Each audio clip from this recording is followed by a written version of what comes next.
Haji sifatnya wajib, umroh sifatnya sunnah. Umroh memiliki 5 rukun, sementara haji memiliki 6 rukun. 5 rukun yang pertama haji dan umroh sama. Niat di miqat atau di tempat niat dengan mengucapkan labbaik Allahumma umratan kalau umrah, dan kalau haji labbaik Allahumma hajjan. Dan ini harus di miqat, tempat yang sudah ditentukan oleh Nabi SAW. Bagi masyarakat Asia Tenggara, kayak kita termasuk Indonesia, Malaysia, Brunei dan seterusnya, itu pada saat menuju ke Jeddah dan akan masuk ke Mekah secara langsung akan mengerjakan umrah atau haji, maka miqatnya Yalamlam. Tepatnya ada di perbatasan Yaman dengan Saudi. Kemudian kalau dari Madinah, maka ada miqat namanya Dzul Khulaifah atau Bir Ali. Kalau penduduk masyarakat Indonesia misalnya pergi umroh tapi jalurnya mereka Jakarta, Jeddah, Madinah dulu, belum umroh langsung, maka berarti nanti miqatnya untuk niat di Madinah, di Bir Ali namanya. Tentu masyarakat yang lain seperti negeri Syam, utara Jazirah Arab ada namanya Juhfa, ya. Itu tempat miqat mereka, dan ini tentunya berada di negeri Syam. Kemudian penduduk Mekah sama Jeddah, miqat mereka adalah rumah mereka sendiri. Dan ini semua adalah miqat-miqat yang ditentukan oleh Nabi SAW. Rukun yang kedua adalah ihram, menggunakan kain ihram. Bagi laki-laki 2 lembar kain, afdalnya warna putih, afdalnya berwarna putih dan tidak boleh dijahit. Nabi SAW melarang laki-laki menggunakan pakaian berjahit, surban, dan juga melarang menggunakan sepatu kecuali kalau tidak menutupi mata kaki, sebagaimana disebutkan dalam hadis yang sahih. Ihram ini kalau sudah dikenakan dan sudah niat, maka setiap laki-laki tidak boleh menggunakan apapun di badannya kecuali 2 lembar kain.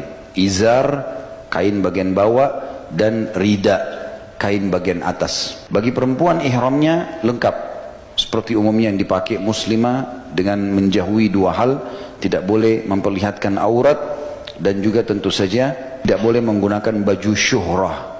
Syuhrah artinya baju yang bisa membuat orang menilai, terlalu menyolok sehingga orang menilai buruk atau membuat lawan jenis jadi terpengaruh. Maka ini harus dihindari. Kemudian yang ketiga, rukunnya selain niat ihram, yang ketiga adalah tawaf di Ka'bah dan menjadikan Ka'bah di sebelah kiri. Lalu memulai dari Hajar Aswad, putar dari Hajar Aswad ke Hajar Aswad 1 kali, putar lagi yang kedua, Hajar Aswad ke Hajar Aswad 2, begitu terus sampai 7 kali. Dan tawaf harus dalam keadaan suci, berwudu, tidak boleh tidak, harus dalam keadaan suci. Sebagaimana sabda Nabi SAW, at-tawafu bil baiti sholah, tawaf di rumah Allah itu di Mekah, di Ka'bah adalah sholat.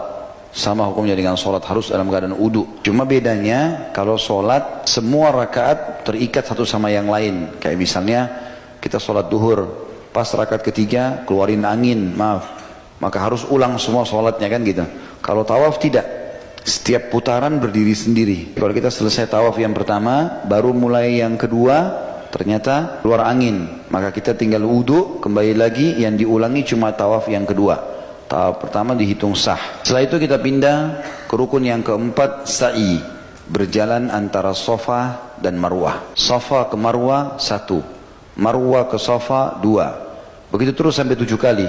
Safa ke Marwah 3, Marwah ke Safa 4. Selalu kalau dari Safa ke Marwah hitungannya ganjil, 1, 3, 5, 7. Dari Marwah ke Safa genap, 2, 4 dan 6. Ini sa'i, berjalan. Dan diantaranya bebas, orang berdoa apa saja, dia boleh membaca apa saja. Yang kelima, yang terakhir dalam umrah adalah tahallul, cukur rambut, mencukur rambut. Dan yang paling afdal bagi laki-laki adalah gundur rambutnya.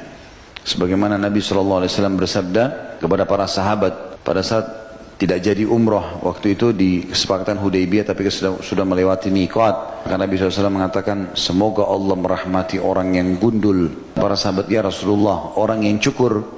Kata Nabi SAW yang kedua kali, semoga Allah merahmati orang yang gundul. Lalu sahabat berkata lagi, ya Rasulullah, orang yang cukur.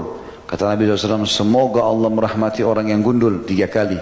Rahmat ini artinya karunia, Allah kasih kepada dia. Maka sahabat ini tetap ada yang bertanya mengatakan, ya Rasulullah, orang yang cukur. Nanti yang keempat kali baru Rasulullah SAW mengatakan, dan juga orang yang cukur. Dan makna cukur pun kalau orang tidak mau gundul, dari seluruh penjuru kepalanya. Seperti orang kalau masuk ke tukang cukur atau salon, dia minta dicukur, potong dari seluruh penjuru kepala. Tapi tetap lebih afdal gundul. Jadi yang apalagi yang belum pernah umroh, belum pernah haji pertama kali, korbankan rambut. Baru rambut, belum darah. Banyak orang berat tidak mau cukur rambutnya, takut kelihatan jelek. Padahal sebenarnya kalau orang gundul karena kriminal, masuk akal malu.